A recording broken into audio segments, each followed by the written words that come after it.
componentes rectangulares, podemos usar las funciones trigonométricas, que son seno, coseno y tangente. Esta es la fórmula que generalmente utilizamos para resolver este ejercicio. ¿Cómo podemos saber si nuestro ángulo? Muy bien, vamos con el último ejemplo de este video. Dice, una fuerza de 85 newtons hace un ángulo con respecto al eje X. Además, su componente Y es de 26 newtons, como se muestra en la figura. Encuentra el componente X y el ángulo del vector. Podemos observar que aquí tenemos un ejemplo completamente diferente a los dos anteriores. Aquí me sigue dando mi vector, pero ahora en lugar de darme el ángulo de inclinación, es una de las cosas que debemos encontrar y me está dando el valor del componente en Y. Antes de empezar, primero nombremos nuestros lados o nuestras partes de este diagrama. El vector que me está dando vuelve a ser un vector de fuerza. Entonces a este vector le podemos llamar F. Además, este lado de aquí representa al componente en Y, le podemos llamar F de Y. Esta parte de aquí abajo, este avance, sabemos que sería el componente en X, que podemos llamar F de X, y bueno, además nos está pidiendo que encontremos este ángulo de inclinación. Con los ejemplos anteriores aprendimos que para encontrar los componentes F de X y F de Y podemos utilizar las funciones de coseno y seno respectivamente. Pero ¿qué sucede, por ejemplo, si quisiéramos encontrar este valor F de X, si quisiéramos utilizar su fórmula F por coseno del ángulo? Podemos sustituir F, que es 85, pero no podemos sustituir el ángulo porque no lo conocemos. Entonces, a partir de aquí, vamos a tener que hacer algo diferente. Nuevamente, recordemos que en la física y en las matemáticas hay muchas formas en las que se puede solucionar un solo problema. Hay muchos caminos que podemos tomar si conocemos las leyes o las reglas del álgebra. Podemos sustituir y despejar un chorro de funciones diferentes. Imaginemos que primero queremos encontrar el componente en X. Ya dijimos que no podemos utilizar las fórmulas anteriores, en este caso la de f de x igual a f por coseno, porque no conocemos el ángulo.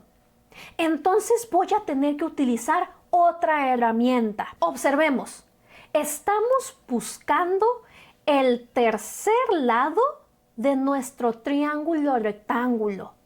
¿A qué nos lleva esto? Al teorema de Pitágoras. Recordemos que el teorema de Pitágoras dice que la hipotenusa al cuadrado es igual a la suma del cuadrado de los dos catetos. ¿Y para qué utilizábamos el teorema de Pitágoras? Para poder encontrar el valor faltante de uno de los lados de nuestro triángulo rectángulo.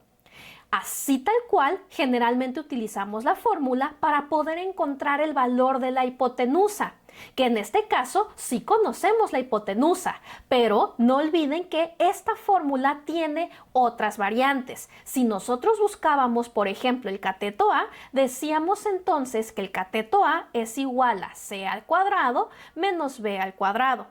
Y si buscábamos el cateto B, entonces utilizábamos c al cuadrado menos a al cuadrado. No me voy a detener mucho en explicar el teorema de Pitágoras. Esto sería tema de otro video. Solamente debemos recordar que utilizamos el teorema de Pitágoras cuando conocemos el valor de dos lados de un triángulo y buscamos el valor del tercer lado. Si lo que buscábamos era la hipotenusa, entonces utilizábamos esta fórmula. Si buscábamos el valor de uno de los catetos, utilizábamos cualquiera de estas dos fórmulas, que a fin de cuentas significan lo mismo. Muy bien, en este diagrama, ya conocemos el valor de la hipotenusa. El vector que nos está dando es la hipotenusa. Además, este componente es uno de los catetos. Quiere decir que me está pidiendo el valor del otro cateto.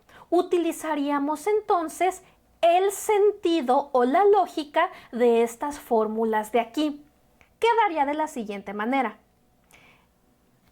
El valor del cateto que estoy buscando al cuadrado sería igual al valor de la hipotenusa al cuadrado menos el otro cateto al cuadrado. Conocemos estos valores, por eso podemos utilizar esta fórmula. A ver cómo quedaría. El componente en x al cuadrado sería igual al vector f al cuadrado, es decir, 85 al cuadrado, menos el componente y al cuadrado, es decir, menos 26 al cuadrado. Muy bien, hagamos esas elevaciones. Tenemos 85 al cuadrado. Podemos seguir usando nuestra calculadora. 85 al cuadrado, que es 7.225. 7.225. Menos, ahora el 26 al cuadrado. 26 al cuadrado, que es 676. Perfecto. Ahora hagamos esa resta. Aquí olvidé poner el cuadrado. No olviden ese cuadrado, es parte fundamental. Hagamos esa resta. Tenemos 7.225 menos 676, que es 6.549. Todavía no encontramos el valor de este lado. Ahorita tenemos eso al cuadrado. Recuerden que cuando utilizábamos el teorema de Pitágoras, despejábamos ese cuadrado como una raíz cuadrada. Entonces hay que sacar la raíz cuadrada de 6.549. Sigamos apoyándonos en nuestra calculadora. La raíz cuadrada de 6.549, que fue 80.92. 80.92. Bueno, vamos a redondear vamos a redondear nuestro decimal a 2 decimales. Vamos a redondearlo a 93. Esto sigue teniendo su unidad. Seguimos hablando de newtons. Y de esta manera ya tenemos el valor de nuestro componente en x.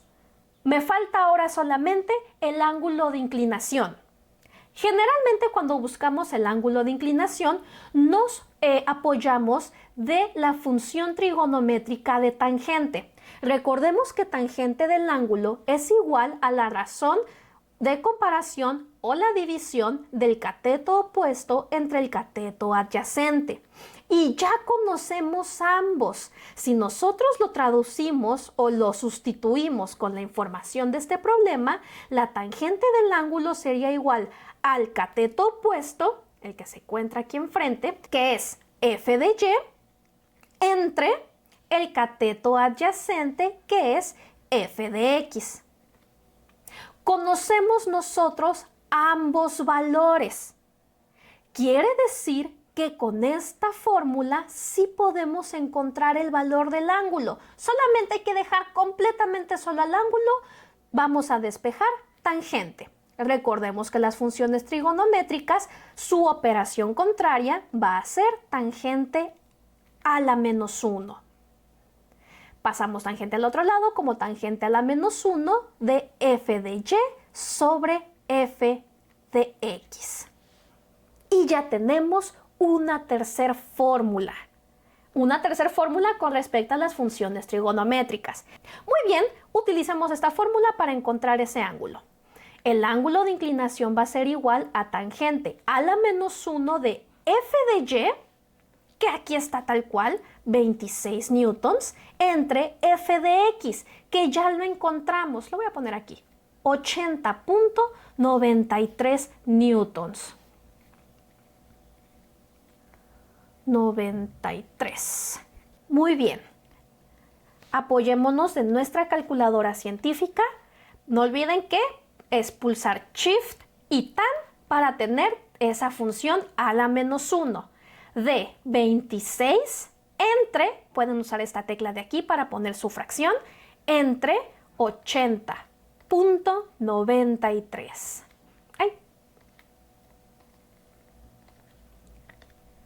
Y nos salió 17.81 grados. Ya tenemos este ángulo de inclinación, 17.81. Esta fue una forma en la que pudimos realizar este ejercicio. Vamos con otra forma en la que se pudo haber solucionado este ejercicio. Ok, ahora vamos a empezar primero queriendo encontrar nuestro ángulo de inclinación. ¿Cómo podríamos hacerlo? Para este caso, estamos relacionando entonces el ángulo de inclinación con los lados del triángulo rectángulo. Es decir, podemos seguir apoyándonos de las funciones trigonométricas, nada más que vamos a utilizarlas de otra forma. A ver, conocemos el ángulo de inclinación, conocemos además su cateto opuesto y conocemos su hipotenusa. La función trigonométrica que necesita estos tres valores, ángulo, cateto opuesto e hipotenusa, es la función de seno del ángulo. Recuerden que la función de seno del ángulo dice que es igual a la división precisamente del cateto opuesto entre la hipotenusa. Si nosotros sustituimos, por ejemplo, con los valores de nuestro diagrama, tendríamos que seno del ángulo sería igual a f de y sobre f. En este caso en particular, no vamos a tener que hacer nuestro despeje para dejar que f de y es igual a f por seno del ángulo, como en los ejemplos anteriores. Esto ya no va. ¿Por qué? Porque ahora lo que nosotros tenemos que encontrar es este de aquí. Nosotros conocemos el valor de este cateto opuesto, que es 26, y conocemos el valor de esta hipotenusa, que es 85. No lo olviden, cuando estamos aplicando fórmulas, distintas funciones, lo que buscamos es sustituir todos los valores que tengas menos 1, el que estás buscando. Anteriormente conocíamos este y este, nos faltaba este tercero. Ahora conocemos estos dos, nos falta el ángulo. Ok, podemos hacer esta división. Tenemos seno del ángulo es igual a 26 entre 85. Vamos con nuestra calculadora, si es que tienen la opción de usar calculadora. 26 entre 85 sería .306. Ok, aquí todavía no encontramos el valor del ángulo. Para encontrar el valor del ángulo hay que dejarlo completamente solo. Entonces hay que despejar seno. No olviden que las funciones trigonométricas se despejan con la potencia menos 1. Seno a la menos 1 de .306. Hagamos eso apoyándonos de nuestra calculadora. Ay, mentiras. Acá. Tenemos, no olviden presionar Shift, seno, y ya tenemos seno a la menos 1 de .306. Y nos da 17.81 grados. Que, si recordarán, fue lo mismo que con el método anterior. Muy bien, ya conocemos el valor del ángulo, ahora encontremos el valor de este componente.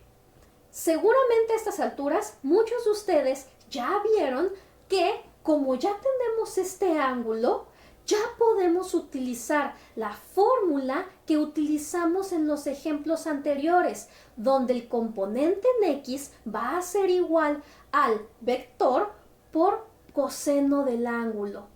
Ya podemos usar esta fórmula porque ya tenemos este valor. Nuevamente, recordemos que para poder utilizar nuestras fórmulas, nuestras funciones, nuestras ecuaciones, es buscar dónde quedan nuestros valores para sustituir todo menos lo que estás buscando. F es 85, nuestro vector, por coseno del ángulo, que es 17.81 grados. Encontremos primero el valor de coseno de ese ángulo. Coseno de 17.81. Punto 952. Punto 952. Hagamos esa multiplicación. 85 por punto 952, que es 80.92 newtons. No olvidemos ponerles nuestras unidades. Y listo, ya encontramos otra vez lo que nos pide el problema. El ángulo de inclinación y el componente en X. Oye, pero hubo variaciones en los resultados. Sí, por decimales, como no estamos usando todos los decimales en nuestra calculadora, pueden variar ligeramente, pero es muy ligera la variación. Si cambiara de 80 a 120, ahí sí nos preocupamos. Si tú utilizas todos tus decimales, cuando utilizas, por ejemplo, la función de, no sé, sacamos coseno de 17.81, si tú utilizas todos los decimales, vas a tener un resultado más exacto. ¿Qué método vas a utilizar? El que tú prefieras, con el que te sientas más cómodo. No olvides que mientras conozcas las reglas del álgebra y conozcas para qué funciona tanto el teorema de Pitágoras como las funciones trigonométricas, el límite es el cielo. Pueden haber muchas formas para llegar a los mismos resultados. Espero que este video te haya servido para comprender un poquito más a los componentes rectangulares. Si te gustó, por favor dame un like, suscríbete si todavía no lo haces. Si no te gustó el video o si no te funcionó o si te quedaron dudas, por favor exprésalo también en los comentarios, siempre con respeto, y buscaré ayudarte o responderte ahí mismo o con otro video. ¿Sale? Muy bien, gracias por verme, hasta la próxima.